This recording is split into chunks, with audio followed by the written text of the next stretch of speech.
the first to be put on and the last to be taken off. وعنه قال رسول الله صلى الله عليه وسلم لا يمشي أحدكم. Okay, wait a second here. Okay, so this hadith means that this is permissible or preferable, which means when you start wearing your shoe, you are asked to wear the right one first and then the left one. And this is actually a rule in all good things. You start with right and you end with left. The same thing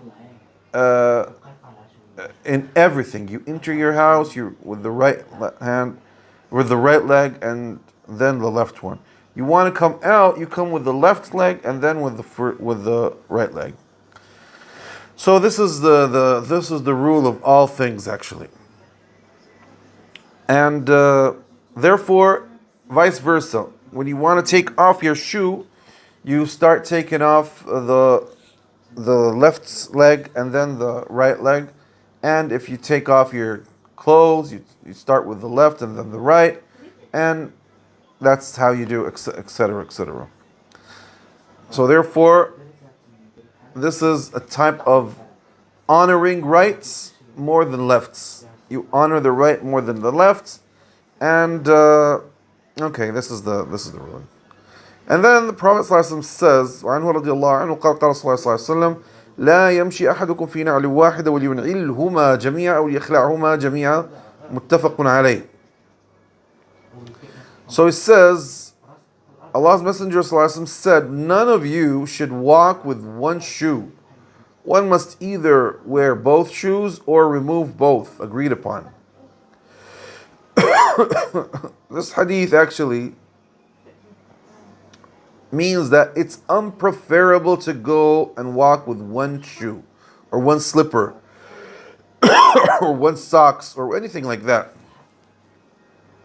Why? Because you seem ugly. You don't seem good. It's not a proper way to appear near people. And because you seem funny. And actually there's another thing, because this is unfair.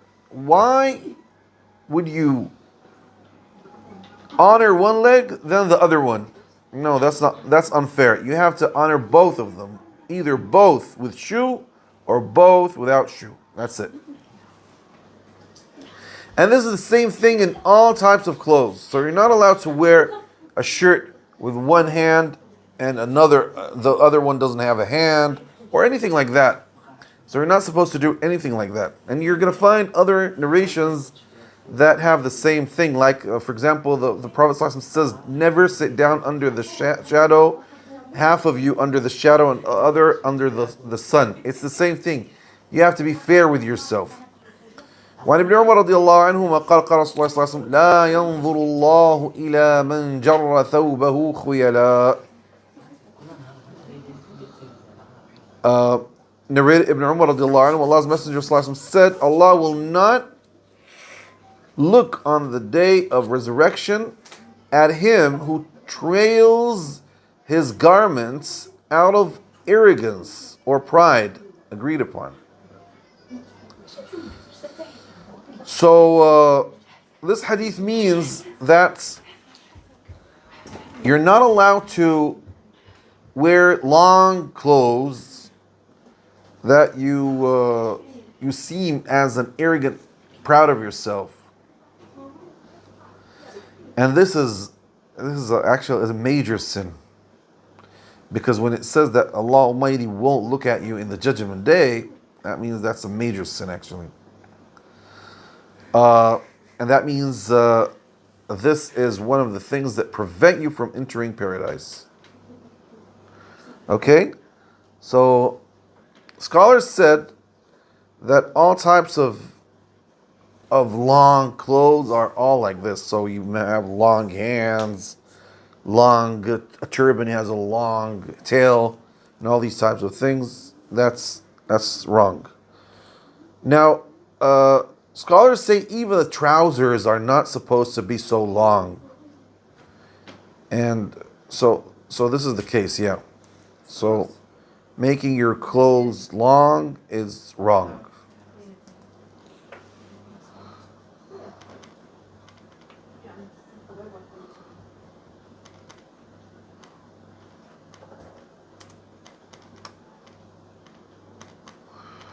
Okay?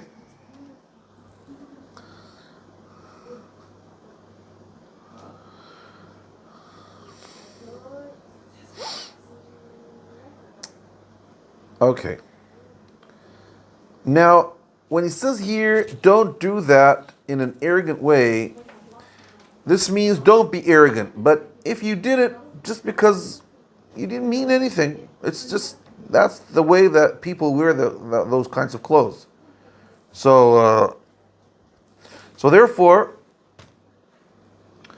uh, many scholars say no. If you didn't do it because of arrogance, that is unpreferable because the the way to wear any clothes it has to be over your uh, your elbows.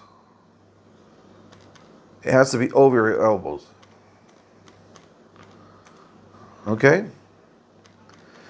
So if you wear it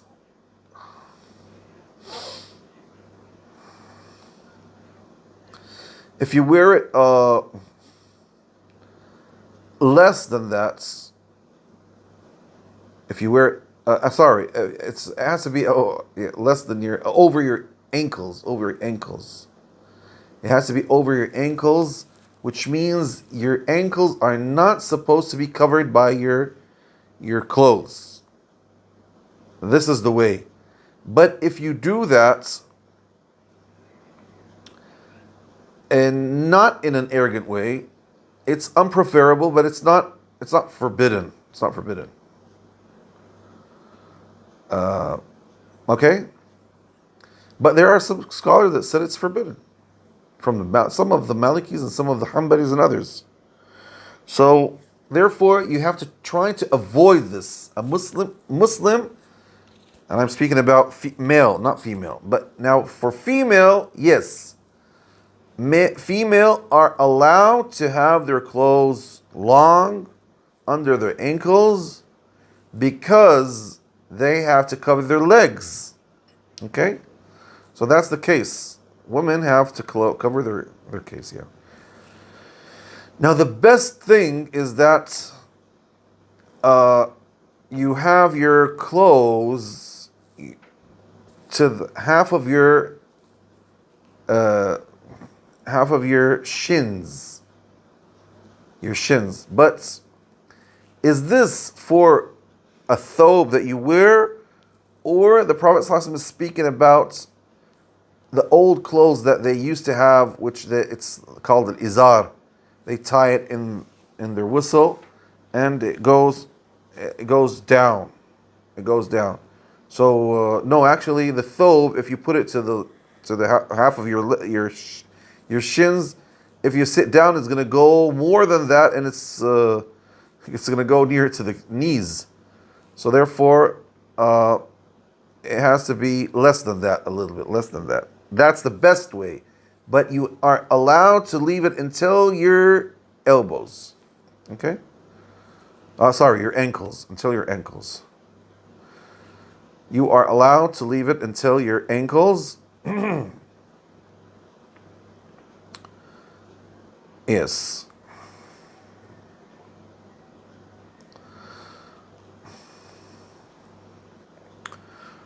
Okay.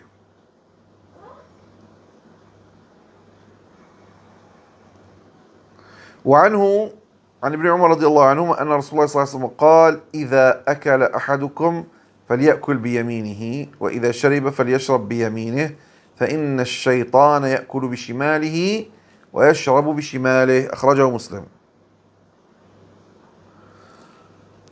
Narrated Ibn Umar radiallahu anhu, Allah's Messenger said, when any of you eats, he should eat with his right hand, and when he drinks, he should drink with his right hand.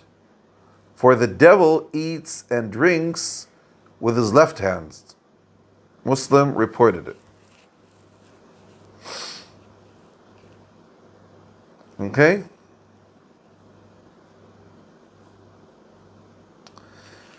Now this means that it's permissible and it's preferable to eat with your right hand and drink with your right hand. Some scholars said it's obligatory, not even, it's forbidden for you to drink with your left hand and eat with your left hand, because it says here that that is an action of the Satan. And this is what some great Maliki Imams say, like Ibn Abd al-Barr and Ibn Juzay. But the majority of scholars from all schools say that no, it's preferable to do so, and it's unpreferable to drink with your and eat with your left hand. And this is a type of Islamic moral. This is one of the Islamic morals. That's why it's so bad to see somebody drinking and eating with his left hand. Now, some people can say, well, sometimes we eat our sandwich with the right hand and we drink with the left hand. No, don't do that. Well, how am I going to do? Eat, put it down, and then drink with your right hand. What's the problem about that? It's not a big deal. You drink and you eat with the same hand. So this is the case, okay?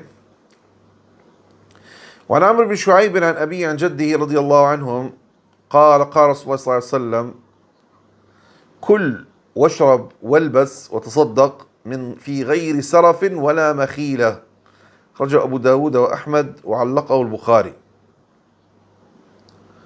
So it says here, narrated Amr ibn Shu'aib on his father's authority, that his grandfather narrated Allah's Messenger as saying, eat, drink, wear clothes, and give sadaqah without extravagance or pride. Abu Dawood and Ahmad reported it. Bukhari mentioned it as mu'allaq, a broken chain from the side of the hadith collector.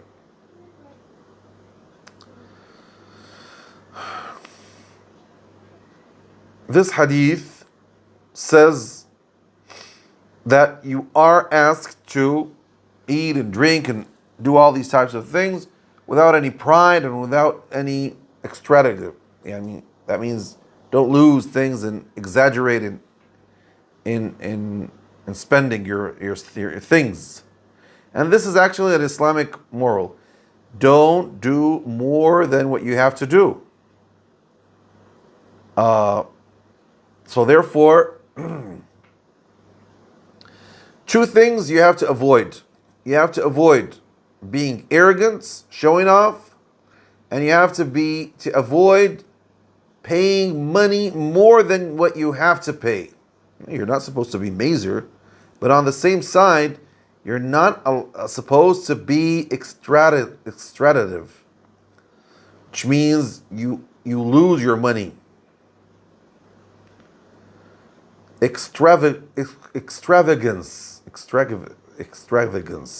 You are not supposed to be extravagant, which means you just spoil and spend your money a lot. For example, something is, you can spend on it 10, you spend 70. Oh, that's a lot. You're not supposed to do that. Because later on, when you finish your money and when you lose your money, you're not going to find anybody that would help you. And the Quran says that. The Quran says that in Surah Al-Isra or in Surah Al-Isra, yeah. So these are one of the narrations of the Prophet ﷺ that have few words but lots of meanings. Okay? And actually, when you exaggerate in anything, that's wrong. Even when you exaggerate in religion, that's wrong. And you have verses of the Quran that say that. You're not supposed to exaggerate in anything in your life. Now, okay, that's it. This is the end of this chapter. Now we're going to enter to a new chapter.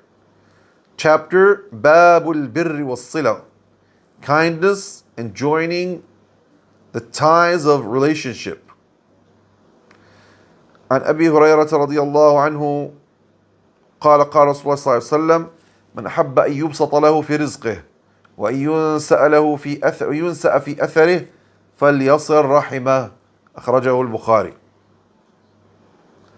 So it says, narrated Abu Hurairah radiallahu anhu, Allah's Messenger sallallahu alaihi wasallam said, he who wishes to have his provisions expanded and his term of life prolonged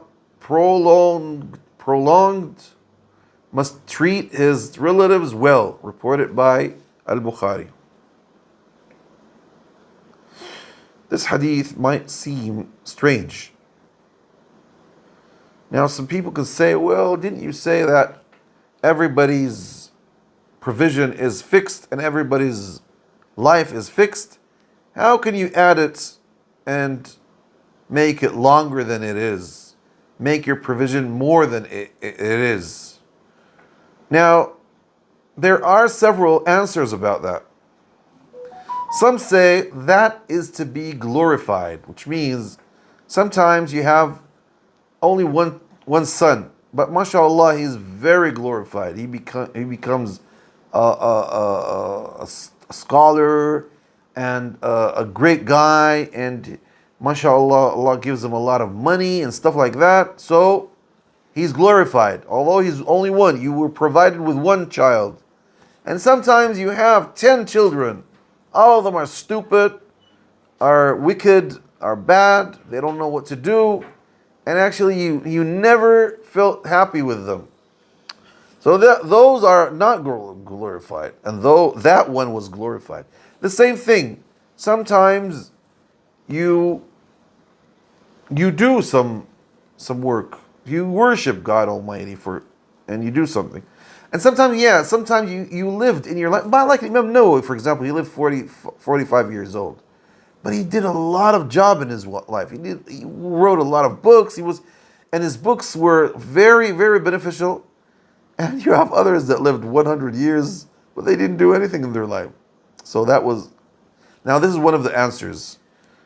There's another answer. And actually I believe the second answer. Both of them, all of them are good answers. That yes, you can prolong your life and you can add your provision, and that is because things depend on each other. Which means in the old book, upstairs book, this is mentioned, which means it's mentioned that you are going to live. For example, your life was 50 years old, but when you did so and so, it was prolonged, and your provision was so and so when the angel wrote it when you were in your mother's womb, and when you did so and so and so, it got more provision. So it's written that if you do so, it's going to do so and so. It is fixed like that in the book upstairs, but in the downstairs, it's not fixed. It can be added or shortened. Like there are some narrations that say that you lose provision because of the sins that you do. You can lose a provision for that. And this, if you understand this, you would work more and more and you would be active in your life. But when you feel that, okay, I'm just doing things because actually I'm just playing a role, or else it's written, that's it. I don't have to do anything. This is understanding destiny in a wrong way. But when you understand in this way that I just mentioned, you work hard and you feel that you're doing something in your life. And this is actually the best answer. Okay? Now this hadith actually is encouraging us to visit or to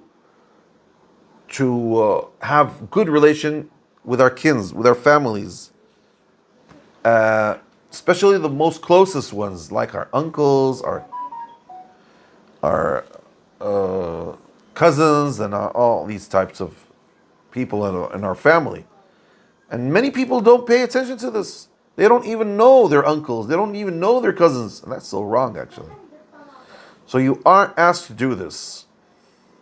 And how do you have good relationship with them? Well, you visit them and they visit you. You search for their problems. You pay their payments if they need, their debts or something like that. All these types of things. Now, okay, now this is the case here. وعن جبير بن مطعم رضي الله عنه قال قال رسول الله صلى الله عليه وسلم لا يدخل الجنة قاطع يعني قاطع رحم متفق عليه. وعن المغيرة بن شعبة رضي الله عنه أن رسول الله صلى الله عليه وسلم قال إن الله حرم عليكم عقوق الأمهات ووأد البنات ومنعا وهات وكره لكم قيل وقال وكثرة السؤال وإضاعة المال متفق عليه. So, narrated Jubair ibn Mut'im, radiallahu anhu, Allah's Messenger said, the one who severs ties, which means, or of blood relations, will not enter paradise, agreed upon. Narrated Al-Mughirah ibn Shu'bah radiallahu anhu, Allah's Messenger said, Allah has made unlawful for you disobedience to your mothers, burying your daughters alive, holding back what Allah has ordered, and demanding what you are not entitled to. And He hates for you engaging in gossip, asking many questions about what is not necessary, and squandering wealth. Squandering wealth, agreed upon. Okay, now here,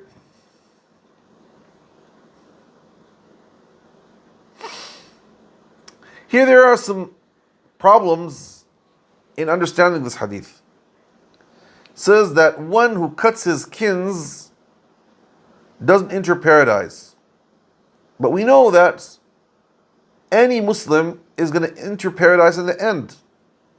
Who doesn't enter paradise is non-Muslims. But any Muslim in the end, he's going to enter paradise. So we have two answers here.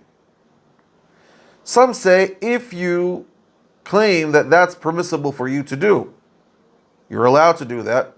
So now you're doing something that's, you're making something forbidden as permissible. And that's kufr. That's kufr, disbelief. Another answer is that you won't enter paradise in the beginning, and you would be punished, and then you would enter paradise. That's another question. That's another answer. Okay, now, why did he say that when you treat your mother's unfairly, you won't enter paradise? Where actually, if you don't treat your parents, both of them, that would lead you to go to hellfire, and you won't enter paradise. Well, because mothers are more important than fathers. Your mothers, you have to respect them more than your actually, you have to respect both of them, but you have to take care of your mothers more than your fathers. Which means the honor of your mother has to be more than your father. Because the Prophet ﷺ said, your mothers, and the third time he said your fathers. Why? Because women are weak. So they need you always near them. And because your mothers suffer more than your father. They put you in their wombs for 9 months, and they suffer, they breastfeed you, they do all these types of things. And even when your father in his work and his job, yes, he's working for you actually. But the mothers are the ones that suffer for you more. These are the answers of that. Okay? Now there's another thing very important.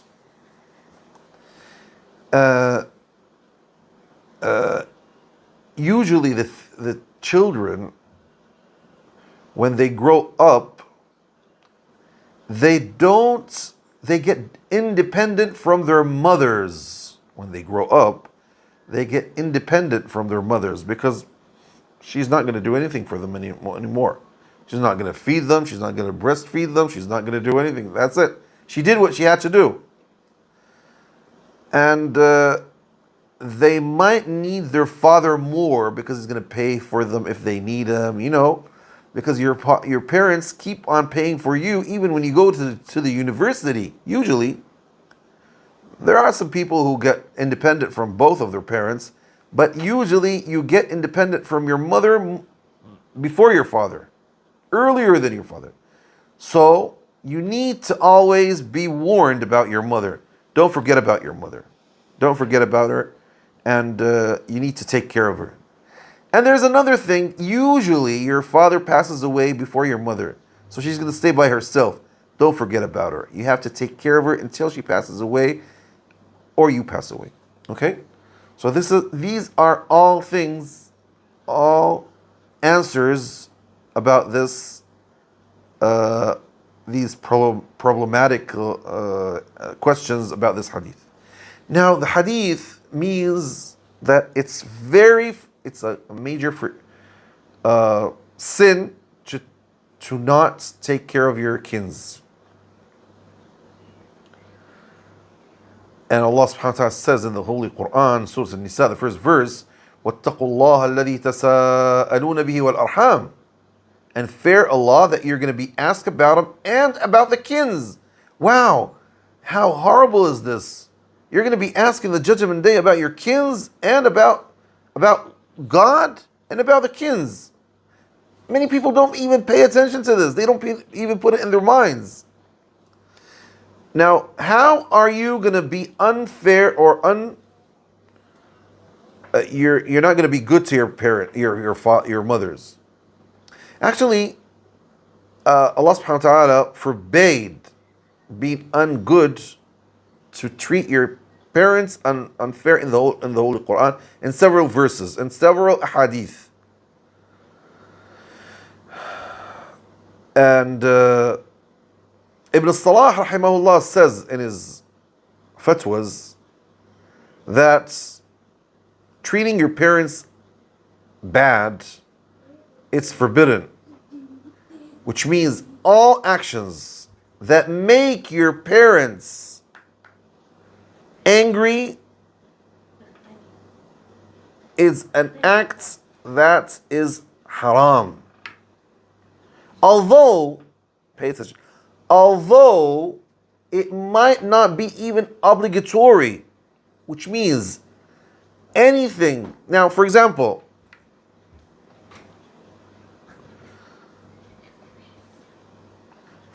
your father can tell you, don't go to so and so. I don't want you to wear this clothes. Don't do. You are asked to follow what your parents want. You're not supposed to wait for them to tell you to do something. You have to do it before they ask you. To be good to them, to be very good. That's the way. Don't wait for them to tell you, where are you? I didn't see you. You have to be always with them. You have to take care of them. You have to treat them very good. So actually there are a lot of things about this. Now the Quran showed us what are the things that make your parents unhappy. It says, إِمَّا يَبْلُغَنَّ عِنْدَكَ الْكِبَرَ أَحَدُهُمَا أَوْ كِلَاهُمَا فَلَا تَقُلْ لَهُمَا أُفٍّ وَلَا تَنْهَرْهُمَا وَقُلْ لَهُمَا قَوْلًا كَرِيمًا.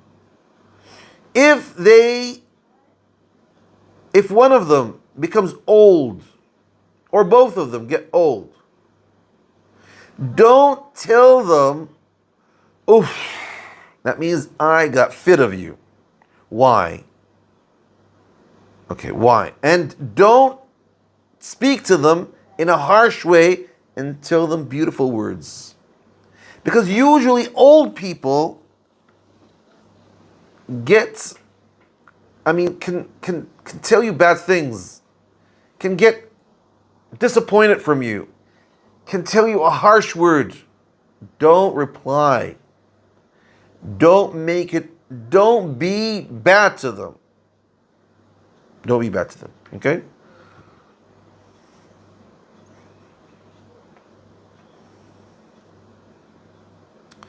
So you have to be very, very careful in treating your parents. Now, in the ancient days, Arabs used to bury their children, their daughters, especially their daughters, when they're alive. It's not all Arabs. Some of the tribes, they used to do this thing. Why do they do that? They say, well, because the girl, if she grows, she might not be good. She might go and marry somebody from another tribe and make us humiliate us or something like that. So they go burying it. And they used to hate girls.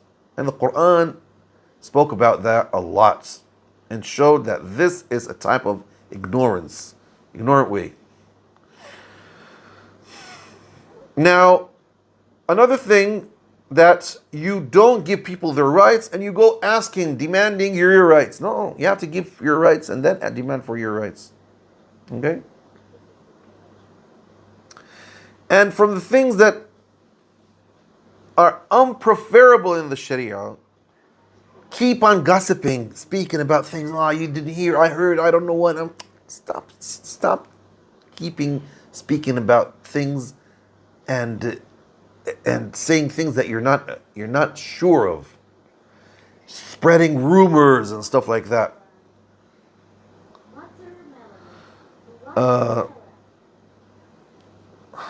Okay.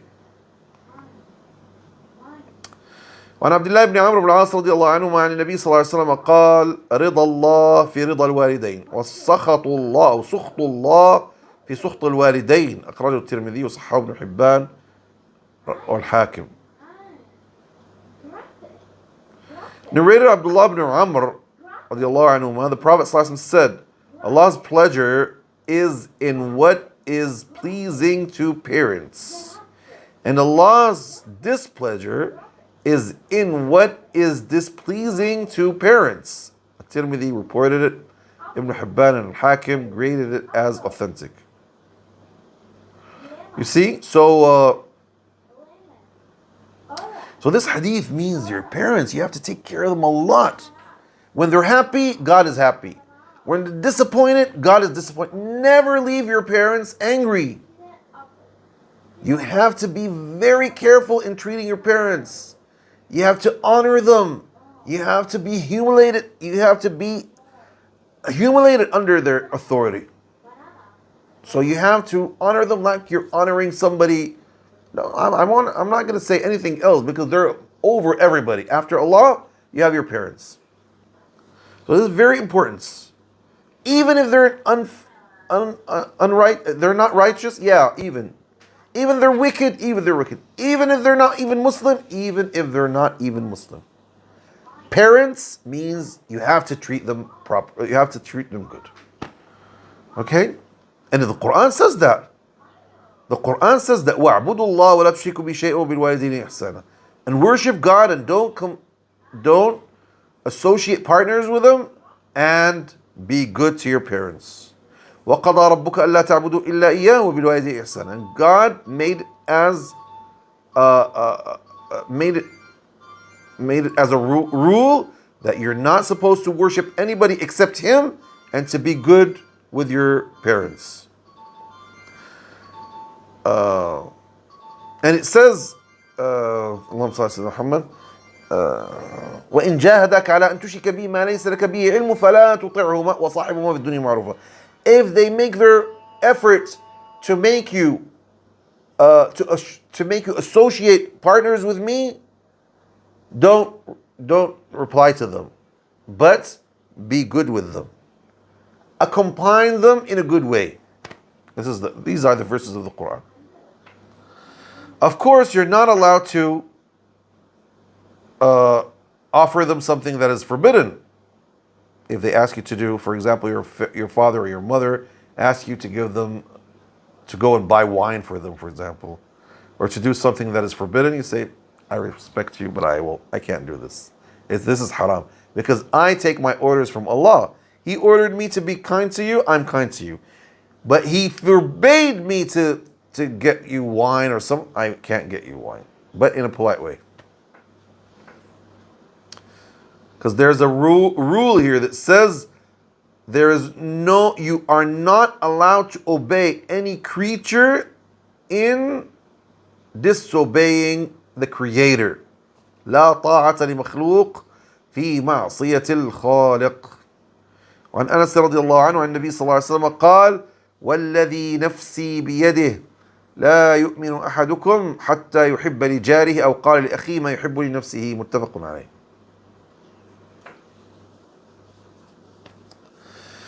Narrated Anas radiallahu anhu, the Prophet ﷺ said, by him in whose hand is my soul, a slave of Allah does not believe perfectly till he loves for his neighbor or his brother what he loves for himself. Agreed upon.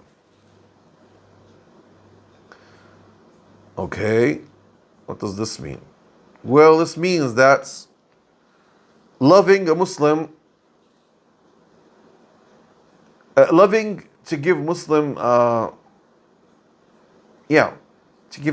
do good things to your brother, your Muslim brothers, is one of the things of belief. These are types of. If you're a true believer, this is what you have to be. You have to be kind, and you love to do good things to your brothers. And not only give them good things, don't do things for yourself until you do it to your brothers too. Okay? So this is a type of belief. This is a type of, these are faces of belief. For all Muslims, whoever they are. And there's a hadith that says, لا يبلغ عبد حقيقة الإيمان حتى يحب للناس. No one would reach the reality of belief until he loves for people. He didn't even say believers, he said for people, everybody in the world. So this is the exam for your faith. If you're a real believer, you're faithful, you have to love for people what you love for yourself. Okay, this hadith means that your heart has to be white and love for your people what you love for yourself, and you're not allowed to be a cheater, and you're not allowed to envy others. Because what does envy mean? Envy means you hate that guy has a good thing and you want it to go away from him and to come for you, or even to not come for you. You don't want to see him in that case. He's handsome. Oh, why is he handsome and I'm ugly? No. Why did he gain in the exam and I didn't gain in the exam? Why does he have a smart son and I have a stupid son? All this is envy. That's haram. That's haram. وعن ابن مسعود رضي الله عنه وقال سألت رسول الله صلى الله عليه وسلم أي الذنب أعظم؟ قال أن تجعل لله ندا وهو خلقك. قلت ثم أي؟ قال أن تقتل ولدك خشية أن يأكل معك. قلت ثم أي؟ قال أن تزاني حليلة جارك. متفق عليه. Oh my God, this is horrible. Narrated Ibn Mas'ud radiallahu anhu, I asked Allah's Messenger sallallahu alaihi wasallam, which sin is most serious? He said, to attribute a partner to Allah, though He alone has created you. I asked, what next? He replied, to kill your child, fearing that it will share with you your food. I asked, what next? He said, to commit adultery with your neighbor's wife. Agreed upon.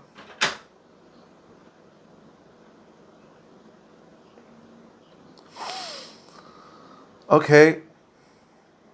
It's very important to ask about your religion and to know your religion so that you can avoid all bad things. to associate partners with Allah Almighty, that's a horrible thing.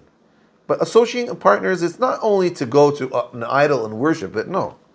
It's even to go to a shrine and keep on doing things towards this shrine as people used to do to their idols. That's a type of shirk. So therefore, God created you. Why should you go to a shrine and ask the dead person there to give you? You ask Allah. Why should you slaughter a ram for him? You slaughter it for Allah. Why you sacrifice it for Allah? Why should you circumambulate his tomb? It's a stupid action, actually. You do it to Allah. So all these types of worships are supposed to be only for Allah. Don't associate partners with Allah subhanahu wa ta'ala. There are a lot of faces of polytheism. You have to avoid all those types of faces, yeah. He says, you kill your child because you're afraid that he might eat with you. There are some people, this was in the ancient days. People, it might be in these days as well. When you're so poor, you go killing your child. Now actually, this is a horrible action. You go killing your child because you can't feed him. You're not the one who's going to feed him. God is the one who's going to feed him, actually. Now, there are some actions that people don't pay attention. People don't pay attention to. Your wife is pregnant, and you don't want this child. You say, well, I'm poor. I don't have money to pay for him. I can't put him in a good school. You know what? We're gonna go and do abortion. And you don't do abortion in the first month before the soul is blown in him. You go doing abortion when the child is in the 3rd, 4th, 6th month, when the child is alive. That means you're killing an alive soul. That is a horrible thing to do, although people do it. And this hadith means something like that as well. Because nowadays people don't go taking their children and burying them, no. Or just killing them in a way or another, no. But they do abortion. They ask people to do abortion. And they say, this is freedom. This is my stomach. I can do with my stomach whatever I want. No, that's not right. That's not right. Totally not right. Because that is a human being that has the right to live. And you're not allowed to kill him. Now, this is the right of him. If you didn't want, you could have stopped stopped from the beginning. But when you didn't stop from the beginning, that's from Allah subhanahu wa ta'ala. You have to agree. Sometimes people call you, hey, Sheikh, I don't have money and my daughter and my wife and I don't know what.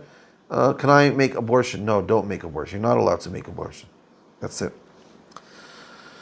Now, the horrible thing is to make... Actually, adultery is haram. It's a major sin. But to make adultery with your neighbor's wife, that's more horrible because you are supposed to protect her. You are the one that has to protect her, to be good with her, to be kind to her, to supervise her, not to go and cheat your neighbor with his wife. That's a horrible action, actually. Okay?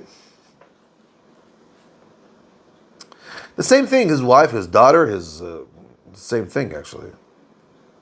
His sister, so all of them. All women that are actually your neighbors. You're not allowed, it's not you're not allowed to. You're not allowed to fornicate from the beginning. You're not allowed to commit adultery from the beginning. But this action is very nasty because you are supposed to be her supervisor, her protector, not to be the one that would cheat her husband or her father or her brother. Now it's like a trustee. It's like a trustee, and you weren't a trustful person for that. Okay?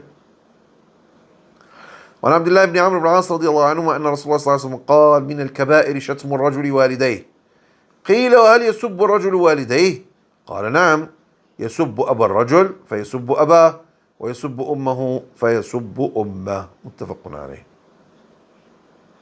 Narrated Abdullah ibn Amr ibn al-As radiallahu anhuma. Allah's Messenger sallallahu alaihi wasallam said, a man's reveling of his parents is one of the major sins.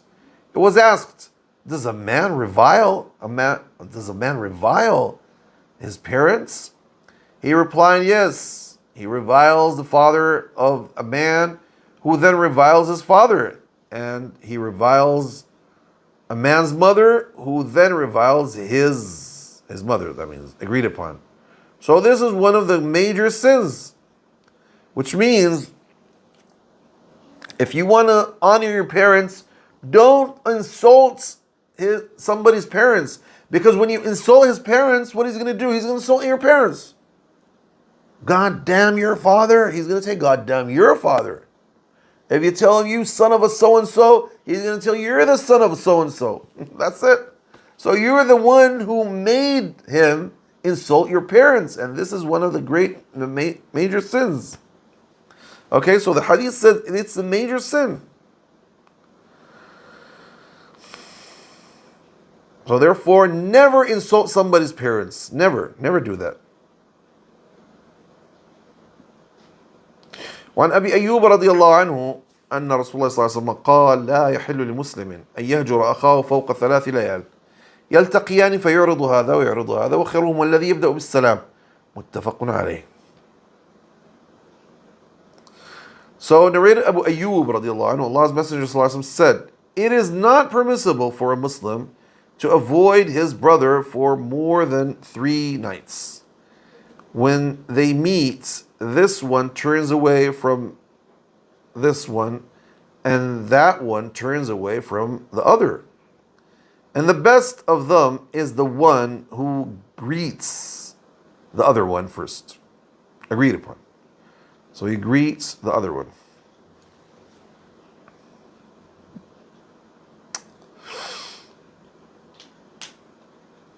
So therefore, a Muslim is not allowed to boycott his brother more than 3 days.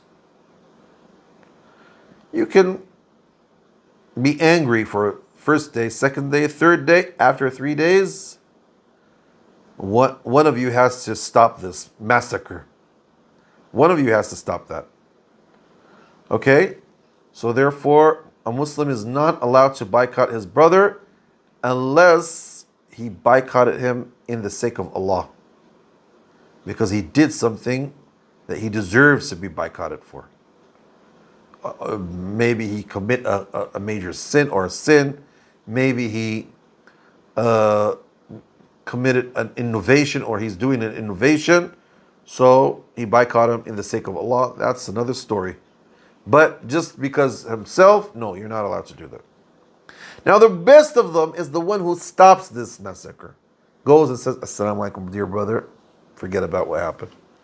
So therefore, this hadith is encouraging us to stop this boycott. Yeah.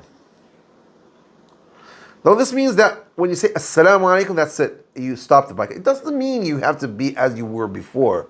Sometimes you can't do that with somebody that did something so bad to you. But at least when you meet him, Assalamu alaikum, alaikum salam, that's it. But it can be by calling on the phone. It can be by sending a message, something like that. The main idea is just to stop this boycott. Now, some scholars say, the majority of scholars say this. Says just stopping by saluting him, that's enough. But Imam Ahmad Muhammad says, no, you have to be as you were before. Sometimes it's not. That's why scholars said, well, the first one is more acceptable than the second one. But the second one actually is the most complete. To be as you were before, that's the most completed thing. وعن جابر بن عبد الله رضي الله عنه قال قال رسول الله صلى الله عليه وسلم كل معروف صدقة أخرجه البخاري. وعن أبي ذر رضي الله عنه قال قال رسول الله صلى الله عليه وسلم لا تحقرن من المعروف شيئا ولو أن تلقى أخاك بوجه طلق. وعنه رضي الله عنه قال رسول الله صلى الله عليه وسلم إذا طبخت مرقة فأكثر ماءها وتعاهد جيرانك. أخرجه مسلم. So,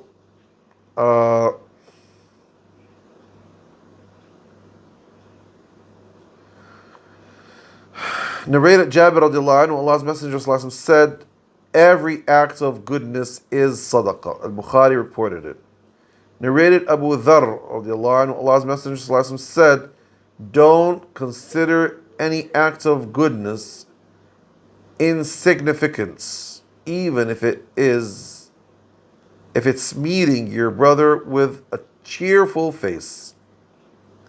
Narrated Abu Dharr radiallahu anhu, Allah's Messenger said, when you make some soup, increase its water and keep your neighbors in mind. Muslim reported the two hadith.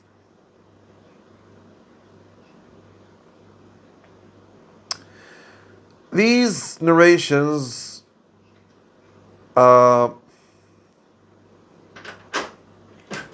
give us that there are a lot of things to do.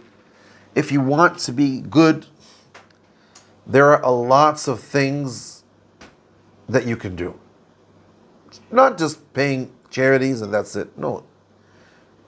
Some people think that, well, paying charities, that's it. No. Every good thing with anybody, it's considered as charity.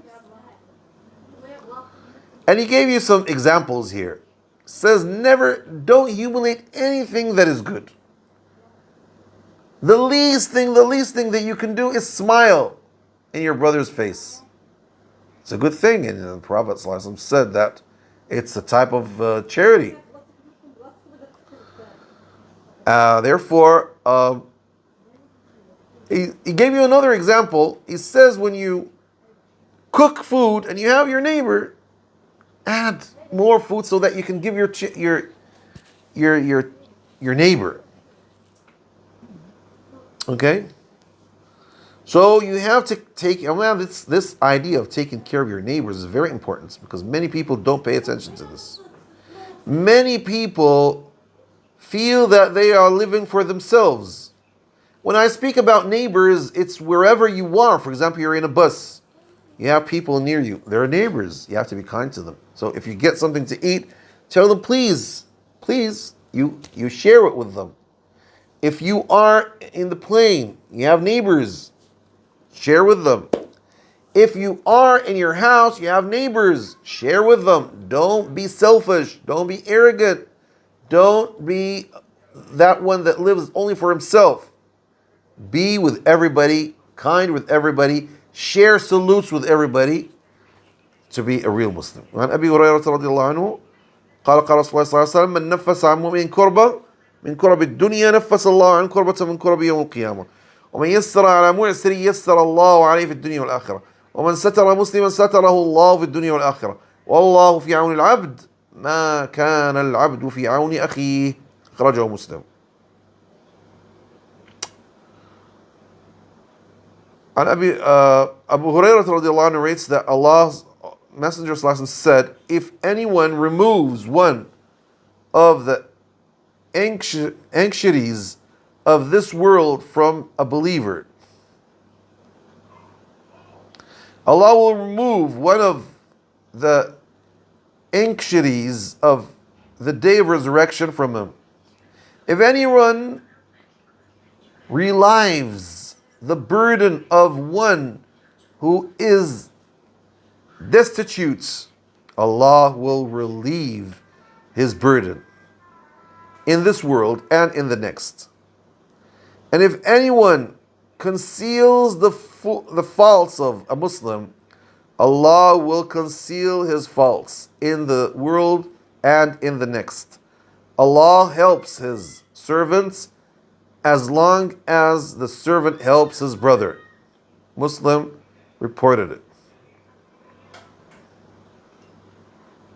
Now this is another way to be good to your Muslim brothers. And it shows lots of beautiful things that you can do in your life. Your brother, for example, has a disaster in his life. You can help him. Don't hesitate to do so. Because if you do that, God Almighty will help you in this life and in the Judgment Day. Okay?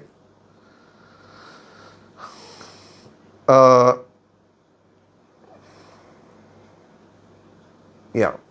If you hide anything about your brother that you know, God will hide anything about you that you don't want people to know. Don't go when you see some, so and so, I saw him doing, and I saw him, I know. Why are you doing? Why are you saying that? Forget about that. Let people respect him as they used to respect him. Nobody asks you to tell people what did he do. All of us can make mistakes in our lives. All of us can do some things, and the best amongst us is the one that God didn't show his sins to people. He covered his sins. Okay? And in the end, the Prophet ﷺ says that as long as you are good to people, Allah will be good to you.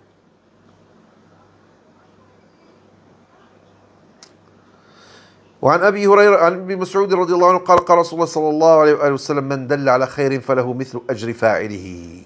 أخرجه مسلم. Narrated Ibn Mas'ud radiallahu anhu, Allah's Messenger ﷺ said, he who guides to something good will have a reward similar to that of the one who acts upon it. Muslim reported it. And then the last hadith, عن ابن عمر رضي الله عنهما عن النبي صلى الله عليه وسلم قال من استعاذكم بالله فأعيذوه ومن سألكم بالله فأعطوه ومن أتى إليكم معروفا فكافئوه فإن لم تجدوا فادعوا له. أخرجه البيهقي. Narrated Ibn Umar radiallahu anhu, Allah's Prophet ﷺ said, if anyone seeks protection in Allah's name, grant him protection. If anyone asks you for something in Allah's name, give him.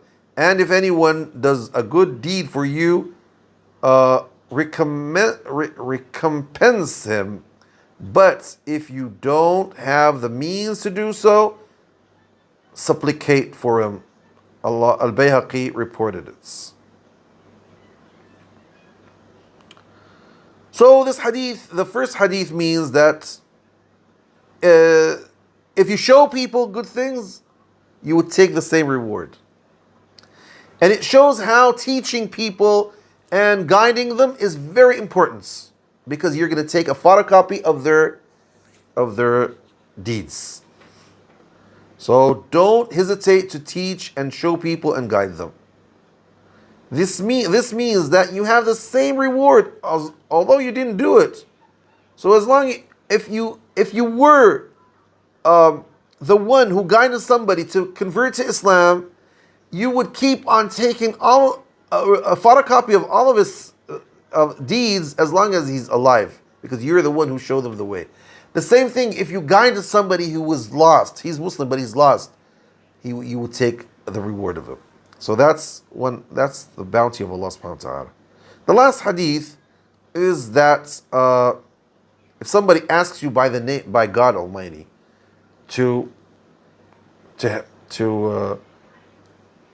he asked refuge with Allah and he told you don't do so and so, protect me or help me or whatever, you have to take care of him. And if somebody asks you to give him something in the sake of Allah or by the name of Allah, you have to do your best to help him about that. And if somebody gave you something good, did a good deed for you, he gave you a good duty, be good with him and try to give him something as he gave you. The Prophet ﷺ, when anybody gives him a gift, he used to give him a gift as well. He says, if you didn't have anything to give him, pray Allah for him. Jazakallahu khairan, barakallahu feek, anything.